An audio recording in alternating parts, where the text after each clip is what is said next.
Welcome to the Your Mac Life Show, number 1051 for this Wednesday, the 3rd of June 2015. Thank you for joining us. Today we will be discussing the Worldwide Developer Conference, or WWDC, and chatting with Jim Dalrymple this week of The Loop at loopinsight.com. And on the photography portion, we'll be talking about lens rentals. And this week, I think he remembered to actually press record at the start of the program. Here's our host, the one and only, Shawn King. Yes, that's me. Thank you guys very much for joining us. Again, this is show number 1051. And after our hiatus, last week was a beta show, I'm going to crack open the good stuff. This is my monogrammed glass. And some of you, probably most of you have never even seen this. This is a Danish beer called Grolsch, but the best part about the Grolsch, what? No, it's Dutch. Dutch. I always get the two D's. Little tiny European countries. What the hell do I know? Little. But the cool thing is the top of it. That's porcelain on the top. And check it out. Oh, disappointing. That wasn't quite the pop you were looking for. Anticlimactic, wasn't it? The best thing about drinking a Grolsch in college was you look cool doing it. All your friends who made beer wanted to have your bottles because of that stopper bit. But you can always tell when you drunk too much, when you tip back too much, and the porcelain bit hit you in the face. So there's that. Let me pour my Grolsch out. And what are you having this evening? I'm drinking Palm Bay. It doesn't sound like beer. No, it's not. It's a vodka. It's a vodka spritzer. Oh, jeez. Thingy. Seriously? Yes, sir. You're drinking first of all, you're drinking a spritzer to begin with. Yeah, and it's pink. And it's very girly. So what? It's pink lemonade with vodka in it? Is that what it is? I think it's pink grapefruit with vodka. Yeah. It just sounds nasty. It's nice. It's very refreshing. Is it refreshing? Yes. I'm all messed up in my video thing here. You got this video going right. Oh, now it's not going to work at all. Don't video me. That's not going to work. I got to get you on video somehow. Just leave it on you. So as always, send us emails to onair@yourmaclifeshow.com if you want to send us emails during the show. I always like getting emails from you guys during the show. Or if you want to send emails during the week, you can always send me emails to Shawn@yourmaclifeshow.com during the week. As Kim said, we're going to talk to our good friend Jim Dalrymple from The Loop. He has got a new podcast that he started up. We'll talk to him about that and about why he started up a new podcast. And we'll talk about Worldwide Developer Conference, WWDC. It will be next week, I believe, Tuesday. Keynote will be done by, as usual, Tim Cook, and we'll hear a bunch of announcements, mostly developer-related announcements. Don't be too excited. Don't be too upset if you don't hear about things you can buy the next day. For the most part, these kinds of things are for the audience in the room, who are the coders and the programmers of the cool apps that we have on our Macintoshes. So we'll do all that, and we'll get your emails in later on. We had a good time this past weekend, didn't we? We had an awesome time. It was crammed, filled with stuff. We went to something I hadn't done since college, gone to a bar to see a band. Actually, went to a bar and saw 5 bands.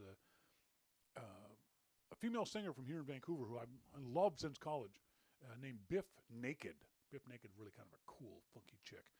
And she was doing it wasn't a benefit concert, it was a Biff Naked extravaganza at a place called the Rickshaw. Now, Kim didn't know what the Rickshaw was, but when I told her what the address of the Rickshaw was, you had a fairly typical reaction to people who hear about the address of the Rickshaw. What did you think? I was like, oh my God. It's like Skid Row, East Hastings, Vancouver. Skid Row is a good way to describe it. It has been described as the most dangerous neighborhood in Canada. That's not saying a whole lot, though. It's not that dangerous. No, it wasn't. It wasn't. Dirty and scuzzy, and it's where the downtrodden of the city tend to congregate. It's not a nice place. Certainly something.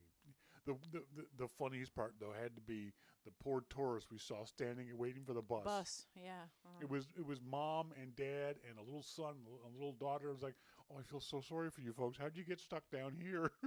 How did you get lost and end up at the downtown east side? Yeah, they had no idea. You can just see the wife going, I know I shouldn't let you plan things. I know we shouldn't let him get us places. And frankly, if it had been me, I wouldn't be standing there waiting for the bus. I would have gotten into a cab. If you're an out-of-towner, downtown east side. Why risk it? Downtown east side can be, it was daytime. But it can be kind of scary to tourists. It's not a neighborhood that, unless you're used to that kind of neighborhood.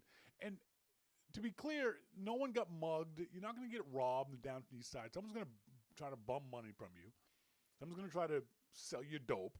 But it's not a dangerous neighborhood from that point of view. It's just, if you're from the suburbs, it's kind of weird and freaky and unpleasant.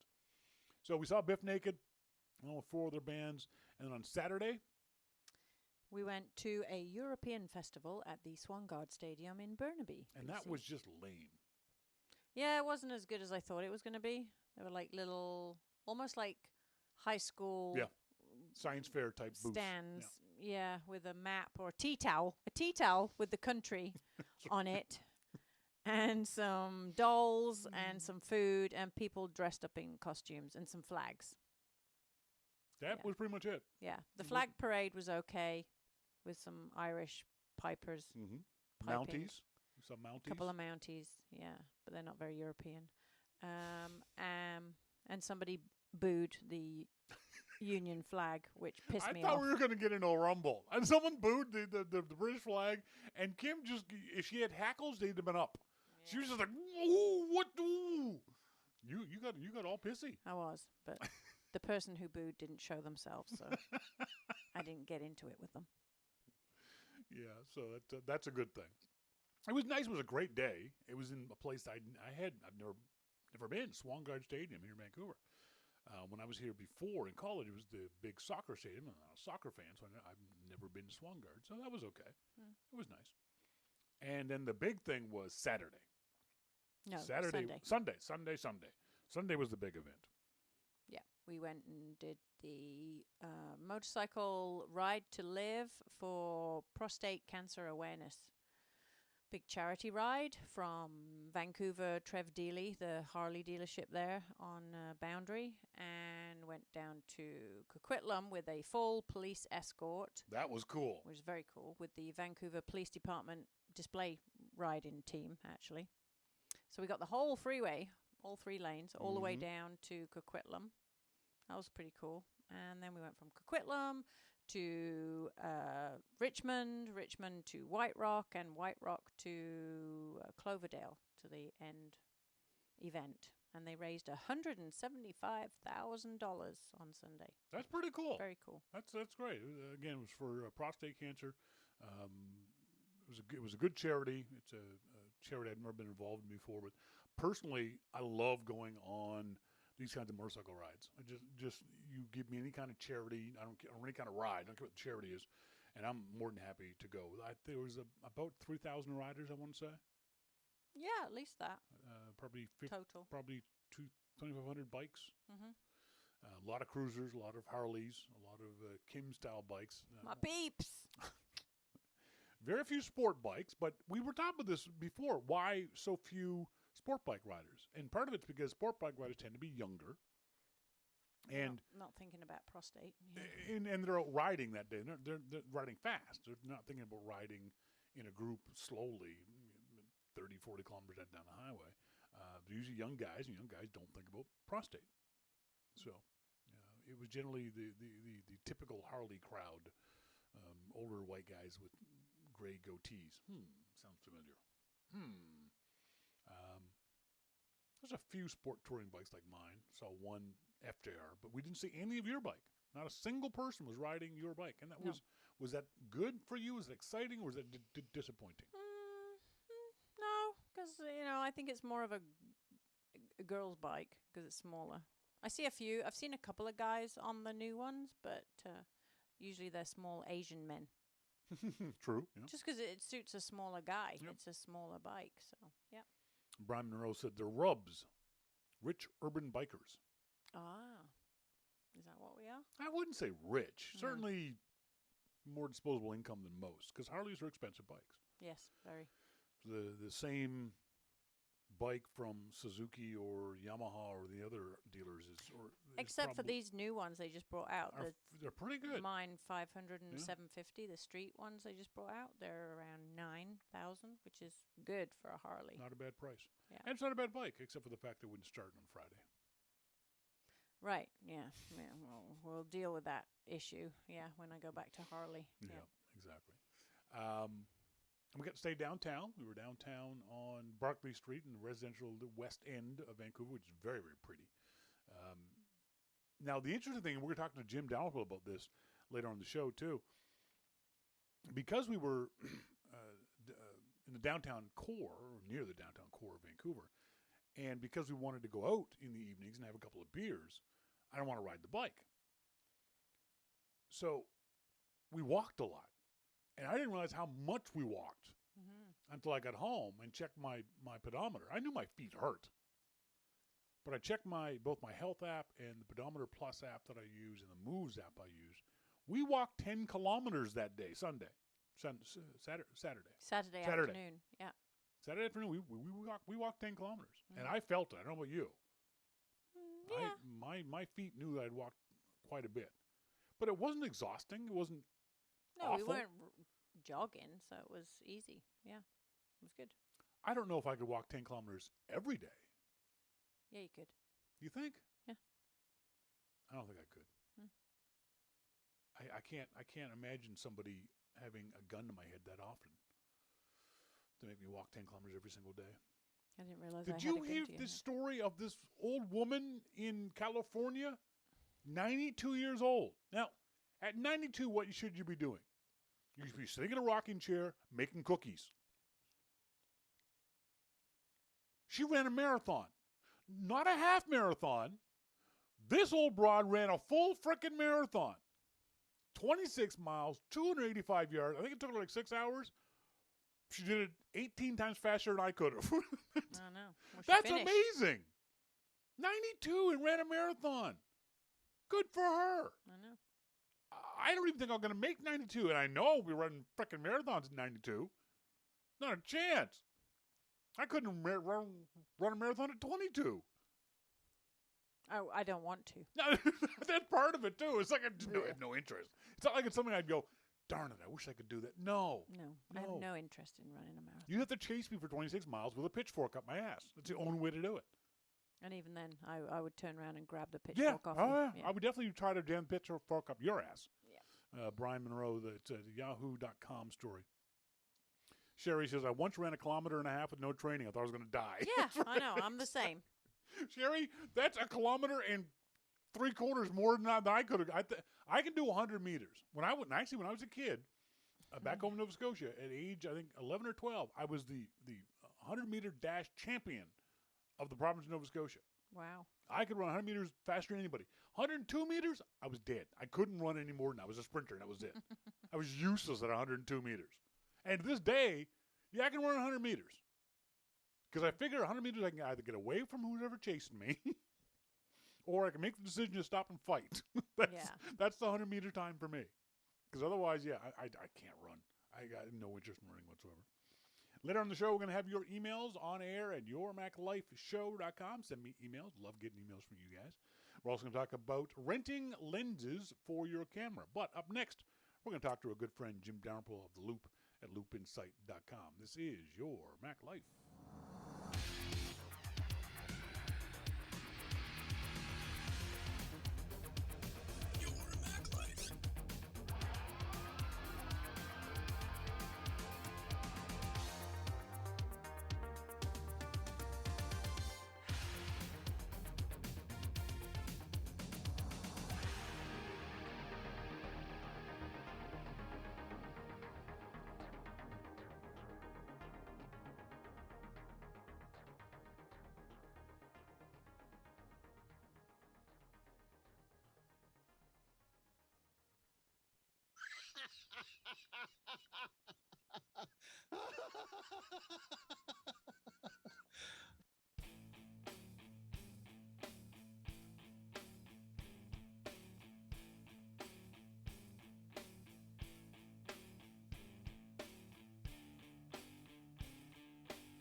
Welcome back, folks. This is Your Mac Life. I am Shawn King. In our phone, we've got our good friend Jim Dalrymple from the Loop at loopinsight.com. Jim, how you doing?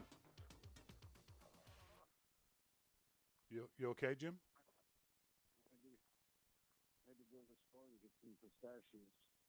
Get some pistachios? Yeah. Why did you need to get pistachios? I love pistachios. Okay.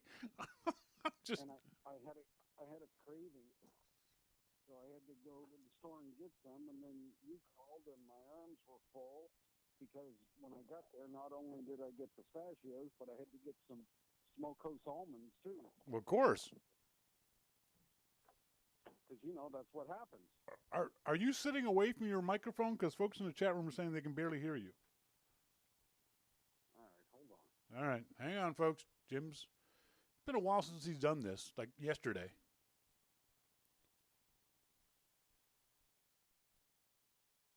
All right, hold on. How's that? No better. Come on. Come on, is it better or not? No, I'm telling you, it's not better. I'm not the jerk who messes around with the audio. You are. Hold on. Yes, dear. How's that? Still the same. What are you doing? Well, what can I do? What are you doing? I'm not doing anything. I'm sitting here talking to you. I don't understand. Why is it that this is the first time I've talked to you in like 6 years, and you're giving me a hard time? It feels like we haven't been not talking at all. It's just like we picked up right where we left off. Well, I don't know what the hell's going on, but there's going to be a lot of background noise. I've had to increase the... these mixing boards have a lot of buttons. I'm just messing with the buttons. Just push some buttons. It'll be fine. Yeah, it'll be fine. Mosquito says it goes to 11. All right, I cranked up to 11. Hey, you started a new podcast. Well, what's the name of it and why? It's called the Dalrymple Report with Merlin Mann. Yeah, okay. And I don't know. I wanted to do something with Merlin. Now, why do you want to do something with Merlin? For those folks who may not be familiar with who Merlin Mann is. Merlin is a very funny guy. Yes, so am I. Well, that's true. And here I am. That's right. I wanted to try something with Merlin, and we're having a lot of fun. And how is it different from what you're doing here, what you do on Amplified with Dan Benjamin? Because with Merlin, we just talk about, we do talk about some tech stuff, but we talk about just life. It's a bit different. It's we end up talking about some guitar stuff. We end up talking about some Apple stuff, but it's more general than we get right down into the specifics of things. Mm-hmm. So it's more generalized. So I'm enjoying that. Still a weekly show, still an hour long? Yeah, it's an hour and a half. Weekly. Comes out every Monday. We recorded it today. Okay. Folks, you can go to it's up on the iTunes store, so you can go to the iTunes store, do a search for the Dalrymple Report, and subscribe to it, and leave him a review if you'd like. He's very proud of the fact that he's got, once again, one of his shows in the top 10. Actually, it was number 1 for a little while there on the iTunes store, wasn't it? Yeah, it was. Very cool. Congratulations. Thank you. I don't know how that happened, but, Well, it happens because I'll take it. It happens because Apple puts every podcast up there for at least a little while. Oh, there, okay. Yeah, they just do that to be nice. Because Apple's always so nice. Of course, they're nice people.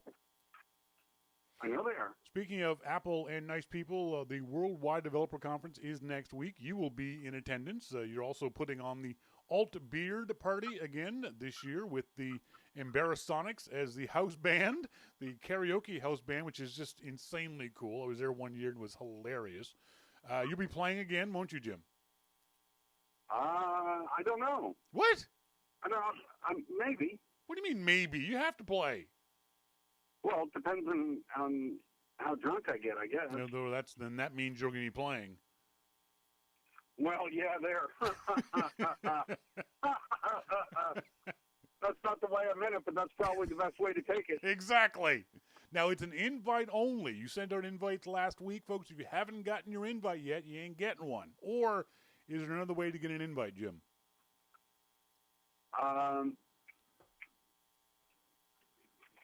There is no other way to get invites besides being invited, but since this is the first time that you're really back on the air in a while, that's true. If somebody wants an invite, they can email me. Cool. You want to send them? You want to tell them the email address? No. If you can figure out where I am.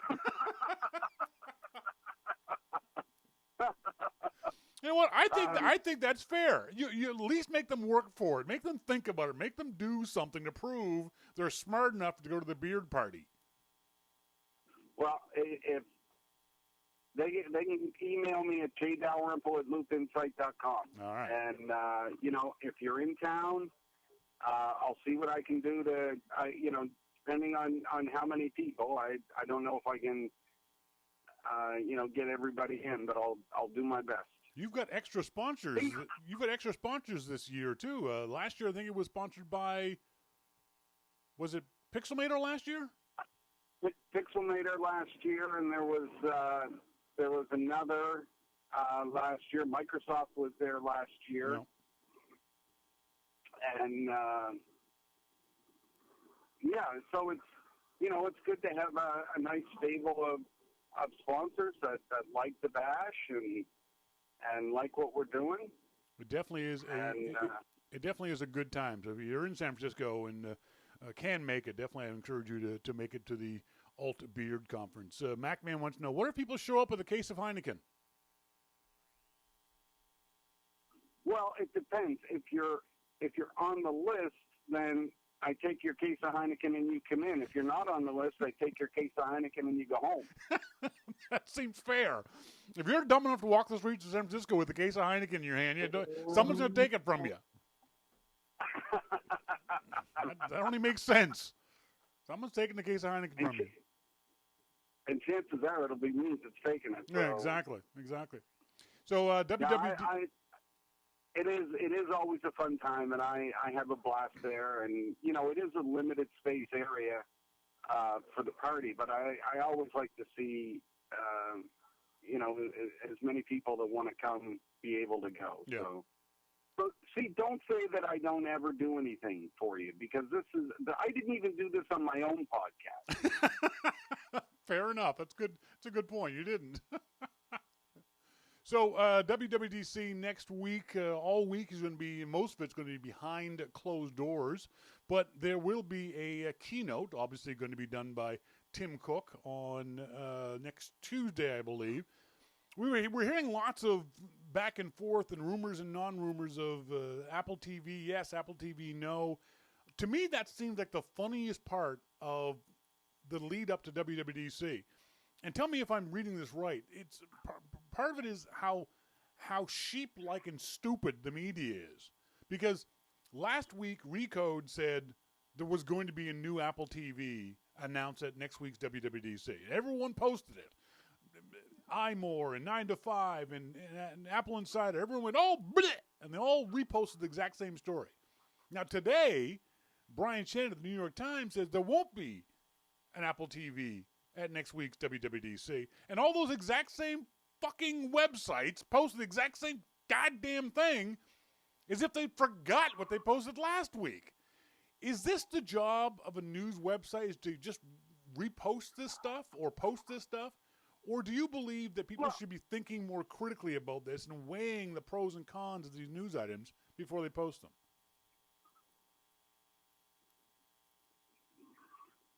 Where did you go? I'm right here. Oh, you took off for a minute there. I tried not to. I think that all depends. I mean, it's easy to be critical of sites. Yeah. But, some sites are I think the people that run the sites have to make a decision on what kind of site they are. Yeah. So you have sites like the New York Times. You know, they're the old gray lady of news gathering, and they like to break stories themselves. And that's what they try and do. Whether they're right or wrong, that's what they try and do.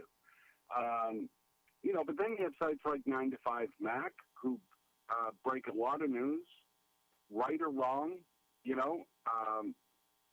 But it's kind of funny that, you know, when you see websites that, you know, post a story and then the next week they post something that completely contradicts the thing that they first posted, it's easy for a website to say, well, things changed in the meantime. Yeah. You know, that's not to say that we were wrong the first time. I mean, they could have been totally wrong the first time. I mean, I've come across stories where, you know, I've said yep or nope to something that websites said, well, you know, I was wrong. Yeah. Well, I wasn't. You know, so I don't know. I don't know how. If it's information, if websites are publishing information just to let people know, then that's different than trying to hold it up like the New York Times does, as this is definitive. Yeah. And I think that's what they do. You know, I tend to post things that are interesting, and, you know, the same thing goes for you and Dave. Post things that are interesting, and, you know, if that happens to be product news, or if it happens to be something about, you know, like the best cities to visit in the world, yeah. well, you know, those are totally different things that we want our readers to know about. And there's nothing wrong with posting that stuff. You know, a lot of the other websites stay away from that. I try and stay away from a lot of the stuff that everybody posts over and over and over again. When I go through my RSS feed, I really want to see something different that we have. Yeah. But, you know, that's just the decision for us. You know, that's what I think makes the site popular, and that's what people seem to like. So, you know, that's what we do. I think we're almost guaranteed, and tell me if you disagree on this, that we're going to see an update to iOS, iOS 9. Sorry, not an update. We're going to see Apple talk to developers about what they're going to be able to do with iOS 9, probably likely to release in the fall. Same with OS 10. We're likely to see another update to that for developers. There might be a major update to the Apple Watch, maybe a full version to Apple Watch 2.0, but maybe just a more feature-rich version of it. I think there's going to be quite a bit of developer news at Apple. I don't anticipate seeing a new MacBook or a new iMac or things like that. Would you agree with that? Do you think that's what we're going to see mostly is software but no hardware? Yeah, I would. That's what I think. I mean, it's not time for an iPhone. It's not time for an iPad. I think we'll get an update on the Apple Watch and how it's doing. Yeah.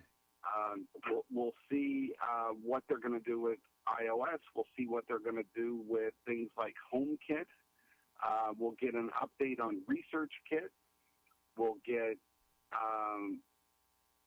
some information on OS 10, and you know, that'll be the developer conference, the keynote. You know, they'll talk about how many new APIs they have for developers, and you know, as much as a lot of the non-developers who are going to be watching this, you know, may just glaze over when they talk about this stuff. That's very important information, because that means that Apple has been digging down into the information, into the OS, and making it more accessible to developers, which means that we get better apps. Yeah.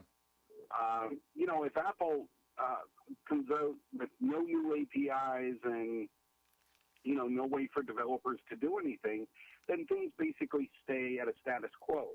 But if Apple comes out and says, you know, we've released 100 new APIs, allowing developers to hook into sensors or do different things, then we start to see new apps that allow us to do all kinds of new and wonderful things. And that's what makes the platform exciting, is that we're able to do more and more with it. And, there's some smart developers out there that can do a lot of wonderful things. So that should be exciting to everybody when they start talking about that stuff. But people have to remember, as much as Tim and Phil try and keep the keynote consumer interesting and consumer friendly, this is a developer conference. Yeah. So the keynote is the only part of that whole conference that I actually understand. Yeah, no kidding. So, once they start talking about everything that developers can do,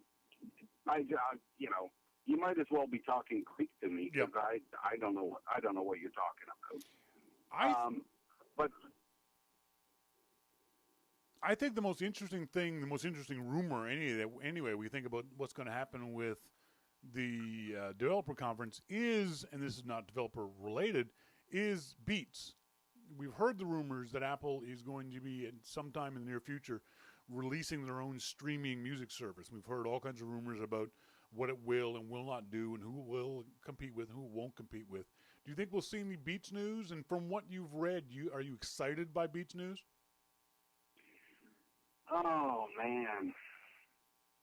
That's such a good question. And so I've actually thought a lot about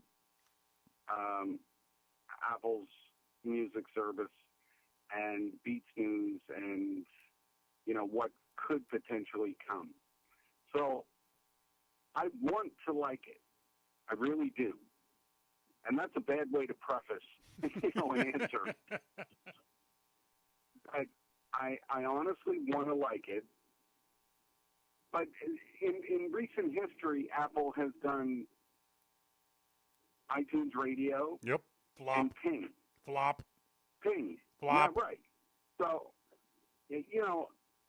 when I see Apple coming out with another refresh, I'm thinking I want to like it, not because people say, oh, well, you love Apple, of course you're going to like everything Apple does. That's just not true. I've been very harsh on Apple's music services and iTunes and some other things. So it's not that. It's that I'm personally invested in music with Apple. Yeah. I have a lot of music that I've purchased off of iTunes. I have a lot of movies and videos and everything else, and I want the service to work because I'm invested in that part of it. So when I look at what they could do and maybe what they will do, I'm cautious. Yeah. And maybe I'm being too cautious, but I just think, oh man, this is like their third try at trying to do something streaming music wise, and the first two just did not work. Yep. So that makes me wonder what they've got coming this time and if it will work. Yeah, and if it will, then good for them. It makes me wonder whether or not they have the chops to pull this kind of stuff off, because the knock on Apple has always been their web service stuff is just not very good. It's not up to the standards we expect from Apple, and that's a big problem. It has been in the past, especially for two ways when it comes to music. Steve Jobs has said, and Tim Cook has reiterated it, that Apple as a company loves music. And yet they keep failing at these basic music-related things. And well, go ahead. And so it makes me worry that, not that they're paying lip service to it, but they just don't have the ability to create something. I've been using, the folks at Spotify sent everyone, but they sent out this offer, Spotify for 99 cents for 9 months. I'm not paying $10 a month for Spotify. But for 99 cents for 3 months, sure, I'll do it. I've been using Spotify for the past about month or so. And I kind of like it because I get to sit down in front of my computer, and whatever mood I'm in, I type in that mood, or whatever band I want to listen to. This morning I was listening to Stevie Ray Vaughan. I was in a Stevie Ray Vaughan mood. Yesterday was a Prince mood. The day before might have been a Rage Against the Machine mood or the Clash mood. That's kind of cool. I like that. There are a lot of things about Spotify that bug me. But for the ability to be able to access an entire music catalog of anything that I can imagine, popular music-wise, that's pretty cool. I think I might, when Spotify's 3-month trial is up, I might look at paying $10 a month for that. Now, I'd rather to give it to Apple than Spotify, but I don't think Apple's going to be able to have the same sort of functionality that Spotify has. And I think that kind of worries me, that Apple's going to bring in a service that's half-baked and half-assed. Well, so when I started to get frustrated with iTunes Radio and Apple bought Beats, I did two things. I signed up for a Beats account and tried it, and it was pretty good. But then I thought I need to try something else. So I signed up for Spotify, Pandora,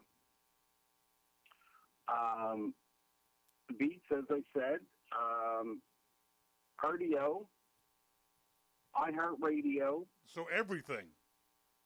Basically, I have everything. I literally have everything. And, the things that you're talking about with, here's a challenge for you. Because I've done different things like this. I picked a genre that I know really well. Yeah. So I pick like metal, and then I can even narrow it down to like 80s hair metal or something. Yeah. So things that I would know the bands or the songs real well, and I put that into Spotify, and it comes up with this radio or playlist or whatever. That's just awesome. You're just driving along saying, yeah, all right. You want to go put on spandex and wrap a scarf around your microphone stand, But then try that same thing on iTunes Radio. Yeah, yeah. Not so good. Yeah, you posted a bunch of stuff on Twitter about how bad iTunes Radio was and gave perfectly good examples of just how crappy the selection was. Well, at one point, my parents came to visit me, and my parents are in their mid to late 60s, and so I decided when I got in the car, I put on 70s rock. Yeah. Just classic rock, basically, but from the 70s. So I put that on iTunes Radio, and every song was from 2009 and up. Most of it was R&B and rap. So tell me how that happened. Not a clue. I posted that on the Loop and said, iTunes Radio is just being maliciously stupid now. That's right. Because it only did that because it wanted to upset me, and it did. But you do that same thing, type in 70s rock into any of those other services that I mentioned, any of them, and you'll get a good selection of music. Yeah. So clearly something is wrong with that. But now, Tim Cook has talked about the curation factor of Beats and how good that is. Yeah. I agree wholeheartedly with Tim that curation is important. But I also, while I enjoy that, there's a girl at Beats that does the metal section. Her name is Susie. Can't remember her last name, but they have their names on all the playlists. Yeah. She makes some great playlists. She really does. So when I look at that, I'm thinking great stuff. But I also enjoy the randomness of, like a Spotify radio or, an RDO or something like that, because you put that on. I mean, there's songs that probably wouldn't be picked in, a rock thing that come on. You say, wow, it's been so long since I've heard that. This is awesome, But it may not exactly be in that. If it was a playlist that somebody curated, it may not be in there, but, it could be, and you're going to enjoy it regardless. Yeah. So, and that happens quite a bit, and that I attribute that to the algorithm and to the randomness of radio. Yeah. And that's a great thing, because radio, as we know it, even traditional radio, is still curated. Sure. But this is an algorithm saying, yeah, pick some of these songs, and he really likes this and not this. And see, I could tell iTunes, I don't like this song, and it would play it again. Oh, hell yes. Because iTunes Radio hated me. It's because Apple knows what's best for you. Don't play this again. You don't mean that. That's right. That's right. Come on, maybe you'll like it the second time. Come on, listen to it again. It's just, really? Oh my God! I know. So, stuff like I like that these apps and these services learn with me, so that in a month or 2 months or 3 months, and you must be seeing this with Spotify, that it does get better at picking the songs. Yeah.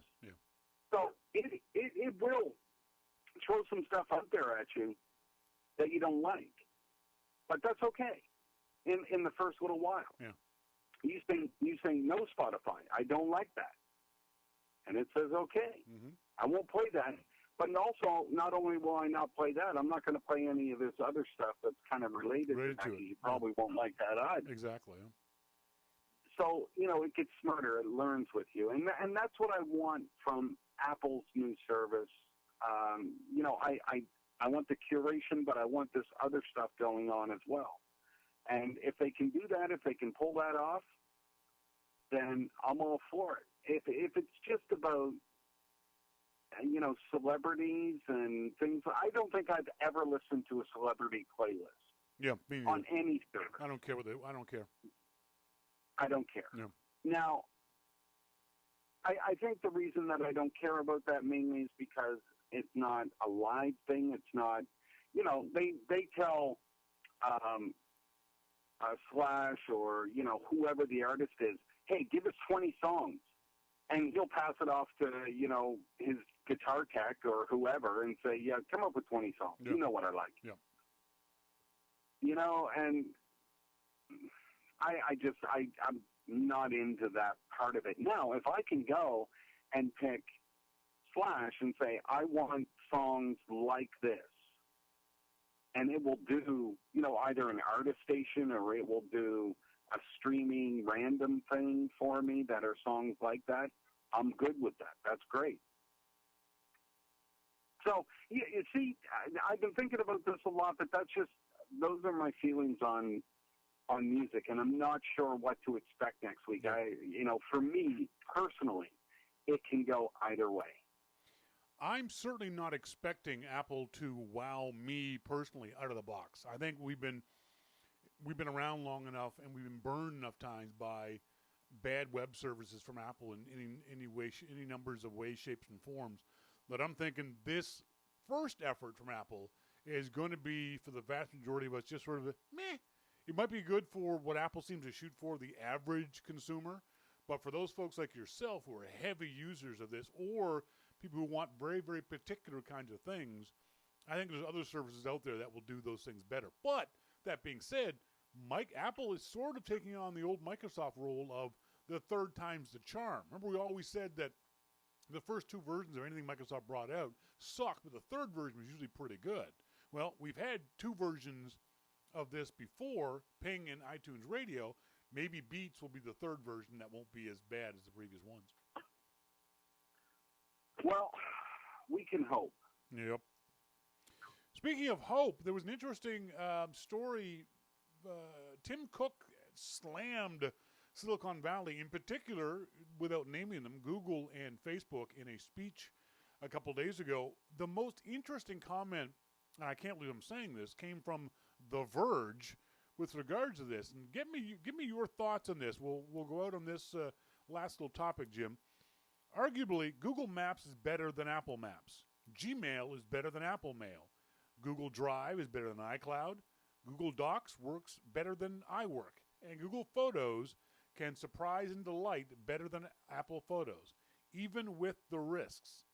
If Apple truly cares about our privacy, then it should stop talking about how important it is and start building superior cloud-based services we want to use. Then it can protect us. The point was, Apple is talking about privacy as if it was the first thing that we all think about, instead of maybe the second or third thing. Do you agree with that? It's a very interesting statement, isn't it? Yes. And I definitely agree with that. I definitely agree that Gmail, without all the baggage that we all bring to Google and its you are the product kind of stuff, their services themselves are generally, and again arguably, better than what Apple offers. But with the hook that Gmail is using those better services to advertise at us. And that's why I generally don't use Google services. But he's got a point. Apple services just aren't good enough. I mean, 5 gig storage. I keep getting my iPhone popping up and saying we can't store anything else in iCloud because you have too many photos. Well, screw you. I'm not paying for more for those photos. You're only giving me 5 gigabytes across 3 or 4 different devices. Yeah. Yeah, I don't disagree with you. I really don't. I mean, and that's a. It's funny that they put it like that, because in a lot of cases, I don't know about Google Photos. I like iCloud Photo. I do pay for the extra storage space. I think I've got 200 gigs or something. Yep. Is that about right? I find that the syncing services work very well for me, but I'm using all of this stuff as a consumer, not as a developer or anything like that. iCloud Drive works well for me. A lot of this stuff works very well. Mail, yeah, I do like Gmail, and I understand by using it, Google's probably selling my stuff somewhere in Taiwan. Yep. I get it, but it is better. And now, I think it's important and I think this is why Apple talks about it, it's important for people to realize that it's not just that Google is making products and actually selling your information or selling you as a product, and that everybody does it. But Apple can come out and say, no, we don't do that. And we believe your privacy is important. But the point is well taken. The average person, do they think about privacy? And we've talked about this before. The average person doesn't think about privacy. If you say, would you like your information sold to all kinds of different companies? No. Yeah. Why are you using Google? Because it's free. Yeah. and it's easy.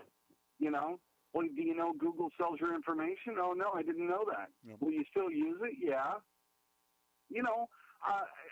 Tell somebody that their information is being sold and, they're up in arms and they're crazy about that. Send them a $3 coupon for something if they fill in all their information, and they're there. They're doing it. Oh, yeah. So you can't have it both ways like that. So the Verge is right in that people will think about free and whatever comes up for usability before they think about privacy. They will. It's how we are as a society. And I would love to see Apple do things better. I can't figure out why they can't. Yeah. People have been nailing them on the services thing for a long time, and they just, it's okay. It works. And if you go talk to the general public and the average person that has an iPad, iPhone, and a Mac, or any combination of those devices, and say, do you like iCloud? Yeah, my photos sync and my contacts are everywhere. Or they'll say, what's that? I type in my iCloud info, and all of a sudden, shit happens. Yeah. So I guess I like it. So, they're not wrong with that statement. Yeah, it would be nice to see Apple take some time next week, and I think you've mentioned this on Twitter, that one of the things a lot of us are looking for in the next version of OS 10 and even OS 9 is just more stability, more bug fixes, less features that are supposed to blow us away, and more just make the stuff we already have work better. A lot of it works just great, but then you start getting in the nitty-gritty of it, and there's all these little niggles and annoyances of things that just drive you crazy. It's like Chinese water torture. All at once is not bad, but just every day you got to deal with this one frickin' thing over and over and over again, and it just starts making you crazy after a while. Yeah, and that's what I'm worried about with a lot of the things that Apple does these days. With OS 10, I don't want any new features. I don't care about features. If I could have one wish right now for WWDC, that they fix mail. Yeah. That's all I want. Yep. Fix mail. If I had a second wish, it would be free beer. And on his second wish, we will let him go. Don't forget, you can check it out. The Dalrymple Report is up on the iTunes store now. He's already got 3 episodes in the can, Jim and Merlin Mann. Although, I can't believe some of the customer reviews. Jim Dalrymple and Merlin Mann are both world-class podcasters. No, you're not. Merlin is, but you're not. I'm not a world-class anything. You don't have a clue what the hell you're doing. You're just talking to a phone, and other people record it for you. I know. What a scam. I know.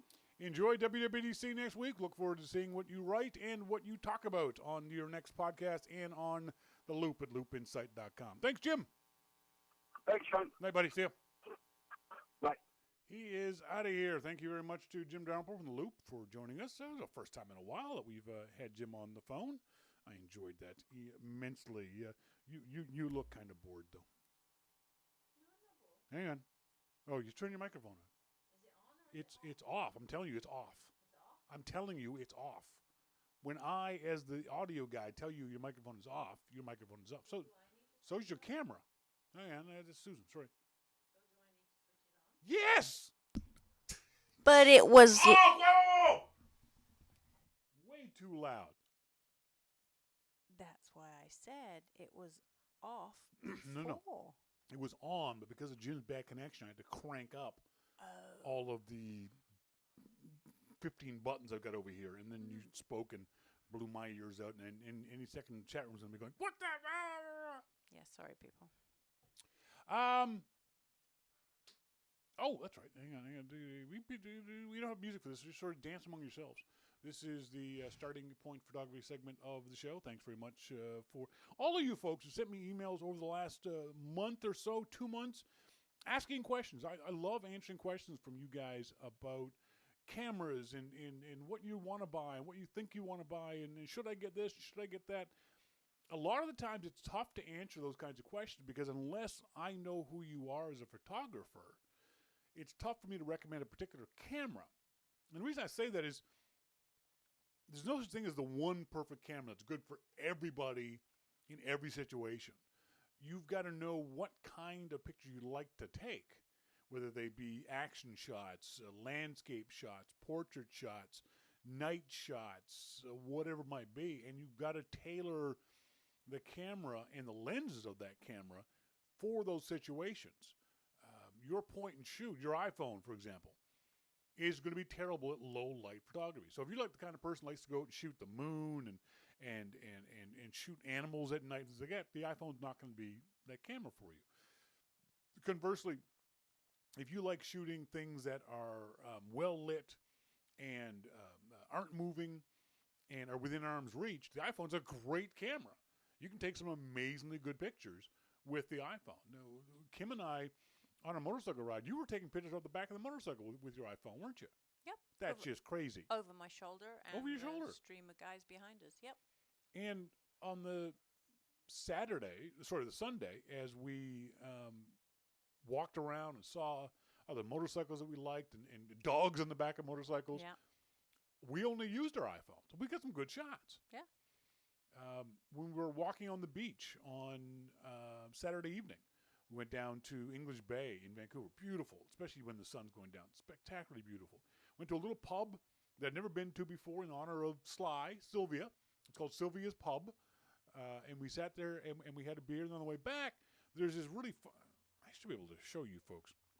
There's a really funky public sculpture that the city of Vancouver has put up in Vancouver. And so we took our iPhones out. Just quickly, I'm trying to find those particular shots. Took our iPhones out and had some fun shooting pictures of us both goofing around in front of and with these statues. Now, it doesn't come out well on the video, but on the iPhone, and with a little bit of, can't get the, there we go, and with a little bit of editing work, those pictures are going to come out real nice and cute pictures. Didn't bother bringing my SLR with us to the beach. So I can't really give you a whole lot of advice about here, get this exact camera until I know what kind of shooter you are. Now, one of the things is I know what kind of shooter I am. I know I like shooting street photography and portraits, pictures of people. What that means, though, is that my camera gear is generally targeted at those kinds of situations. So, for example, on my Nikon D600, I've got a 24-85 camera, 25 millimeter to 85 millimeter camera. This is great for street photography, great for portraits, really good for wide angle stuff. But if I need to get a shot of something that's far away, this isn't going to cut it. It's just not going to be good enough. So as I said in the pre-show, Kim and I are going up to a place called Campbell River, British Columbia. It's on the inside passage on the coast of Vancouver Island. And in that area we're going whale watching. And we're going to go in a boat. I think it's a three-hour cruise. No. Do you know what the show that was I was humming? No. I'm probably doing it bad. Let's see if anyone recognized the line 3-hour cruise. They're ignoring you. They're ignoring me. Fine. Gilligan's Island, exactly. It was Gilligan's Island. Did you ever watch Gilligan's Island when you were a kid? No. No? Okay, because you were in Britain. You probably had better TV. You're probably watching Uptown, Downtown. Or Doctor Who. Doctor Who. We should talk about that at some point, too. So we're going to be on a boat. Now, you're no longer allowed to let your boat get too close to the orcas, the killer whales. And we all know the reason why. Because 10 years ago, some asshats ran over killer whales in their boats, you frickin' jerks. So they ruined it for all the rest of us. So what I needed was a zoom lens, a great big zoom lens. I wanted a lens that could capture half a kilometer away, a kilometer away, and get good, decent pictures of these whales. So I surfed around the web and found a couple of companies. Now, you guys know that in the past, I've been a huge, huge fan of a great company called Lens Pro To Go. This is one for all you folks down there in the U.S. LensProToGo.com is the website. And when I was living in the States, I rented from these guys on a regular basis. They do a great job of lens rental. The price includes shipping, round trip, and includes insurance for these lenses. So this particular lens is a Nikon 300 f2.8. Now, if you're any kind of photographer, you'll know that a 300 millimeter lens at f2.8 is a huge, wonderful lens. This is a 4-day rental is $233, which sounds like a lot of money, and it is. But that's a $7,000 lens. $7,000 lens. You can rent for 4 days. They will ship it to you in a great big, huge, what's called an otter box. Big old otter box. And it's already got the postage paid and then the FedEx back to the folks at Lens Pro To Go. And the cool thing about it, they'll ship it to you anywhere in the U.S. So at one point, we were going to a shoot in Las Vegas. And so rather than having them send it to my house in Connecticut and then me having to hump the lens from Connecticut to Las Vegas, I said, would you guys ship it to my hotel in Vegas? They said, yeah. So they did. So we get to the hotel in Vegas, we check in. Oh, Mr. King, we have a package for you. Plunk. There was his lens. It was fantastic. I encourage folks to check out renting lenses if you have a DSLR, because you'll be able to rent lenses that you would never, ever buy. I am never buying this lens. As wonderful as this lens is, the idea of a 300 f2.8, it's like, oh, that's just an amazing lens. If I want to go shoot motorsports, if I want to shoot motorcycle racing, if I want to shoot wildlife, if I want to shoot a bunch of things that are far away that I don't want to get any closer to or can't get closer to, this would be a great lens. But I ain't paying $7,000 for it. Used, these lenses are $5,000. I am not paying $5,000 for a lens like that. But especially if you're a pro, being able to rent one of these things for a weekend shoot at only, say, $250 that you can charge back to the customer and let them take care of the depreciation and the shipping and all that kind of stuff. This is a great, great deal. Now, there's a couple of American companies. There's Lens Protego, who I really like. I really like the folks there. I've talked to them on the phone. They're all professional photographers. They're really good for, hey, I'm going to do this, and this is the kind of shots I want to get. What kind of lens do I need? The problem with most of the American rental companies is they generally only rent for Canon and Nikon. Those are the two big manufacturers. It's real tough if you have an Olympus or a Fuji or a Sony DSLR. Very few of these companies carry those lenses because they just don't get rented very often. They don't have the turnover of those lenses. So you'll generally find Nikon and Canon to be the popular ones. You can also rent bodies of cameras. So if you wanted to play around with a camera body you're never going to buy, you say you're a Nikon guy, you want to shoot with a Nikon D4S, their top-of-the-line professional-level camera, you can rent one of those for a weekend and play around with it. Or if you're going to be going to a friend's wedding and you wanted a particular kind of lens that was really good in low light, but one that you didn't want to buy yourself, you can rent it for $75, $100 for the weekend and do it that way. It's really kind of neat. Now, the nice folks at a company here in Canada. Now, so Lens Protego, the downside of Lens Protego is they don't rent in Canada. But I found out there's a couple of companies in Canada who do, and one company named Henry's, which is a online chain. They've got a bunch of stores east of Manitoba, but nothing out here in the west. They rent the exact same lens, the Nikon 300mm f2.8, for, what's the price in this thing? $225 a week. So that's a lot cheaper than Lens Protego. Now, the downside is this doesn't include shipping and doesn't include insurance. So you'd have to add insurance on this thing. But this is the same lens that I'm going to be renting for our whale watching trip. I'm going to need Kim's help to hold it because it's going to be huge. That's what she said. Hey, now, hey. But it allows you to use a lens that you normally wouldn't purchase for yourself. A lens that you wouldn't normally be able to get your hands on. You know, even if you have friends that has gear, your friends probably aren't likely to lend you the 300mm $7,000 lens. I sure as hell wouldn't. To go on a boat that you could drop in the water. There's no way I'd let my friend do that. So, yeah, Brian Monroe, does that lens have its own tripod? Yeah, if you see the picture on the video, Brian, that section on the video, that arm there, what looks like on the left side of that lens, that arm is for the tripod or a monopod. That's how big these lenses are. You wouldn't want to put that lens on your camera. Sorry, you wouldn't want to put that lens on your camera and then put that on a tripod. There'd be way too much weight on the lens mounting system. You think about, you've got a lens sticking out that far.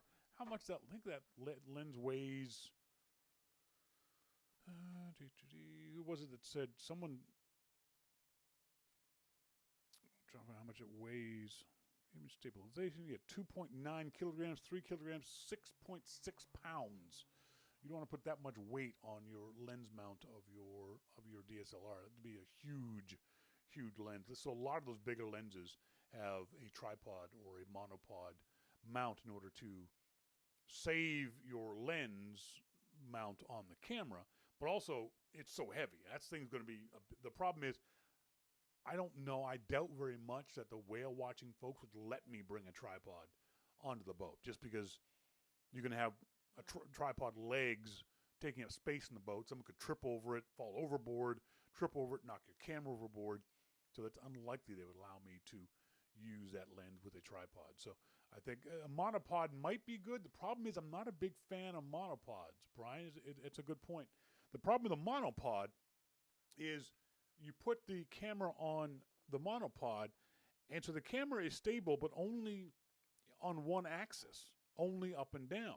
The camera very easily moves around like that on the other 5 axes. 5? I think it's 5. 5 axes. And so I've always found monopods to be a bit of a pain. They've had all the disadvantages, but none of the advantages of a tripod. So I might try one, but I probably won't. I'll try to handhold. Hopefully, the shooting we're going to be doing is going to be in broad daylight. Should be a nice day. The f2.8 on that means that I'll be able to use a very high shutter speed.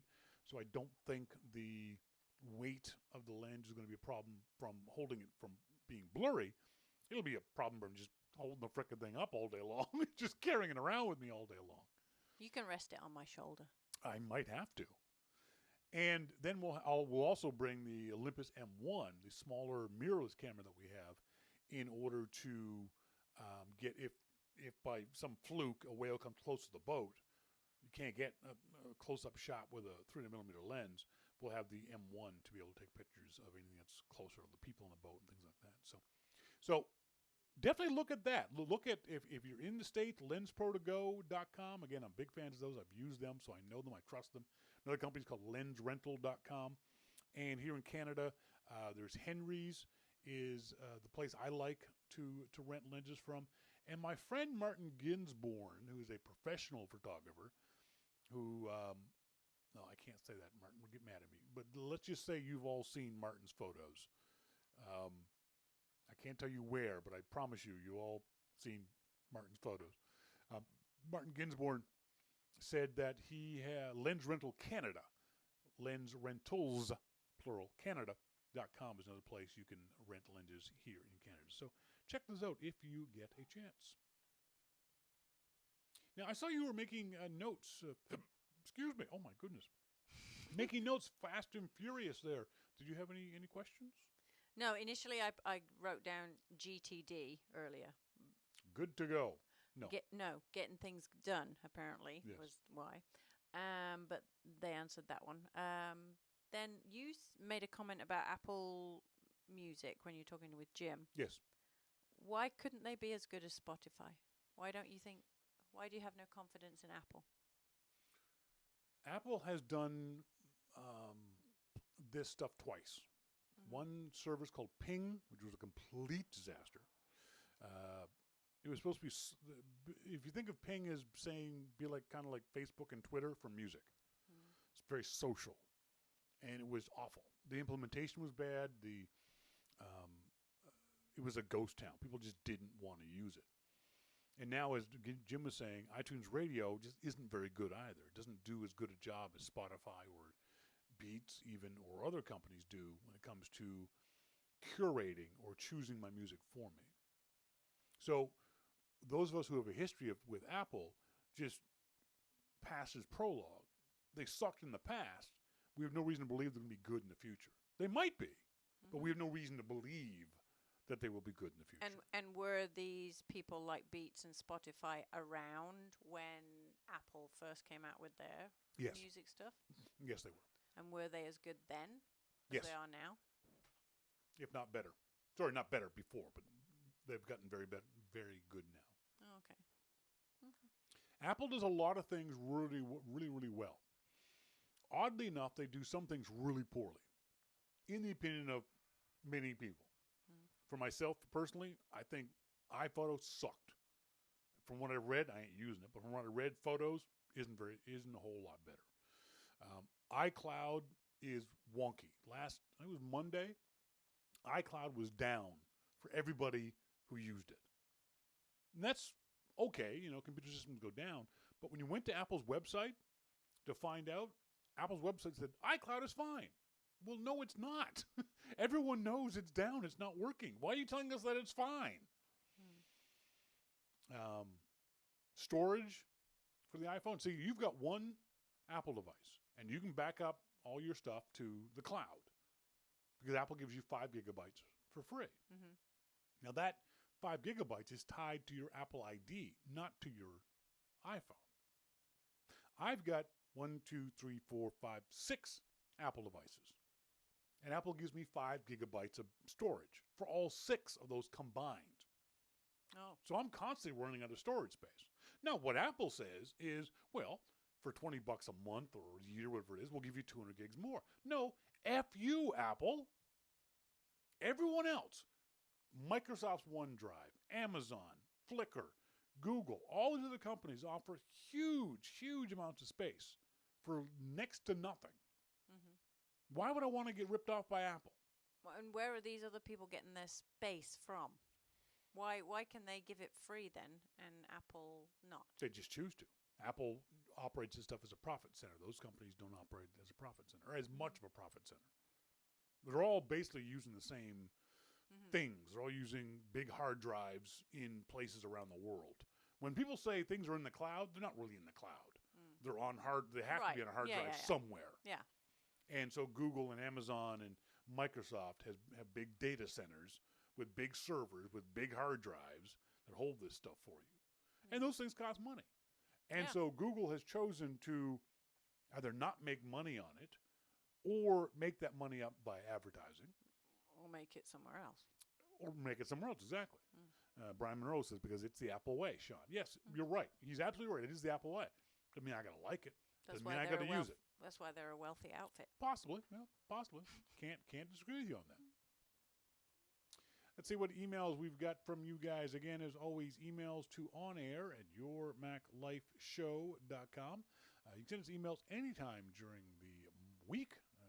Also, if you'd like, if we could, you can go to the website, yourmaclifeshow.com. Right there on the left-hand side of the page, you can see a link to subscribe to Your Mac Life. It's a free podcast, but if you so choose, you can subscribe and help offset costs like our bandwidth and things like that.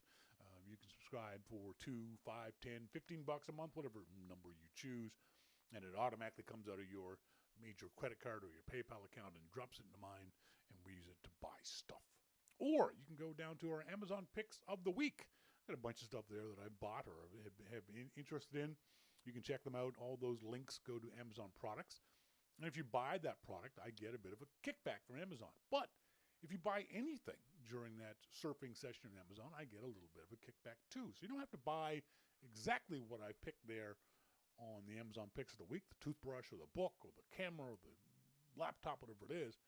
Anything you buy when you come through yourmaclifeshow.com, we get a bit of a pimp fee for. So if you could do that, that would be appreciated. Let's see what emails we've gotten from you guys in the last little while. Our friend Scott Thrift down there in Sydney, Australia, which he will be going to in February or March next year. Yay! Going down under.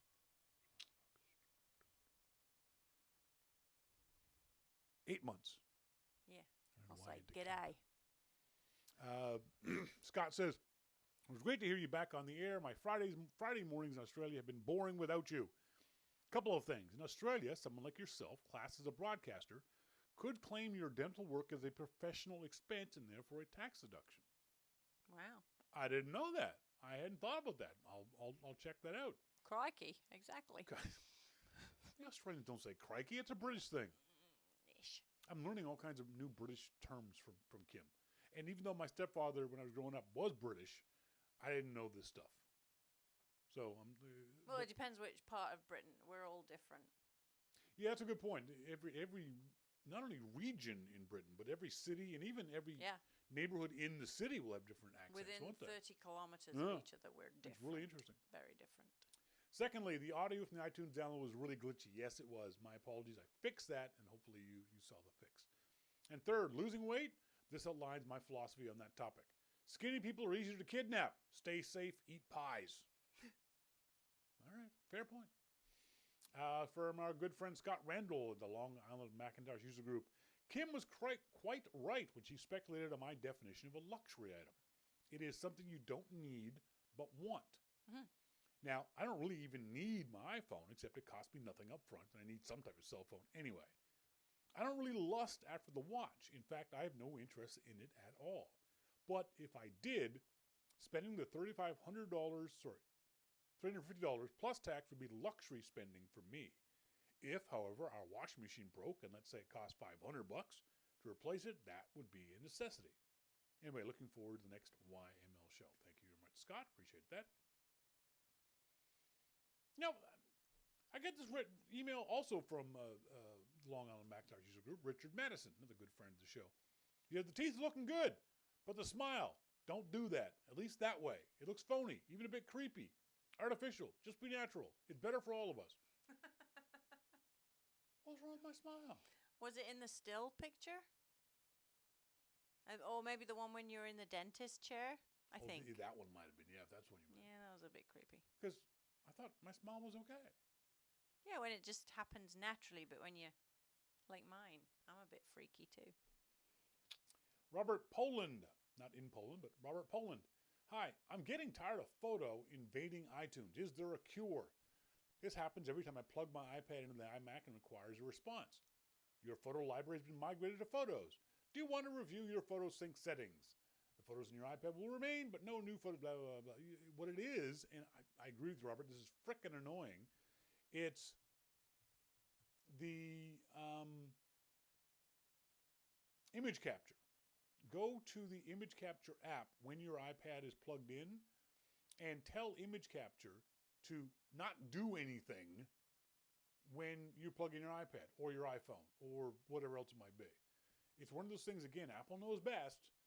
Apple just assumes that whenever you plug in a photo-carrying device, you'd want to upgrade those things. The first thing, one thing you do is you could just delete photos and never use it, or you could just turn image capture off, and that way you would prevent that thing from popping up. Backing up, Macman says, under $300 to get a D3 for a week? That's tempting. Yeah, Macman, it is. That's how I get all my great shots at Macworlds and WWDCs that I went to. Was I rented a Nikon D3. And again, they shipped them to me in my hotel in San Francisco. And then when I left, I just stuck the FedEx label on it, told FedEx to come pick it up at the hotel. I didn't have to bring it all the way back to Connecticut or Nashville. It's a great deal.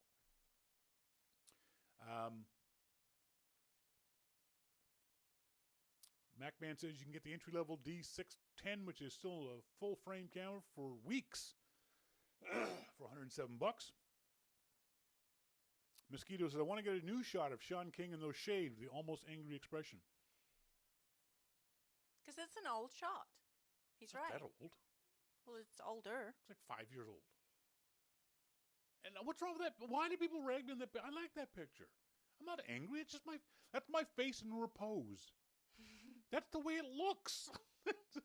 That's the way it just naturally looks. This is my face.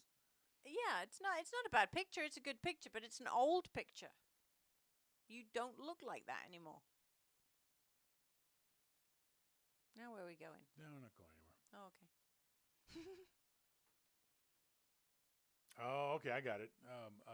Mosquito says, no, I want to use it in other stuff, but your only copy is low res. Ah, that makes sense. Yeah. Okay, well, that's fine. That's fine. Photos, lens rental, WWDC. There was something else we wanted to talk about tonight, and I forgot what the hell it was. Fitbark? Now we'll do that next week. No? Yeah, we'll do a review of the Fitbark next week. Yeah. On Grommet. No, again. We are going to do a Diary of a Madman tonight. We're not going to do it live, though.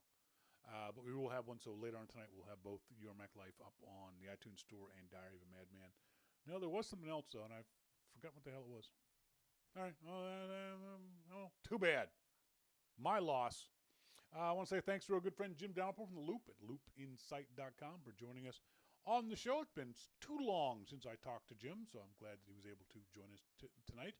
Next week will be all about WWDC, what was announced on the previous Tuesday from Tim Cook and the gang there at Apple. And we'll also have another segment of the Starting Point photography segment. Folks, that's it. Until next week, as always, she's been Kim. As always. And I've been Shawn King, and you've been listening to Your Mac Life. Thanks very much for joining us, folks. See ya!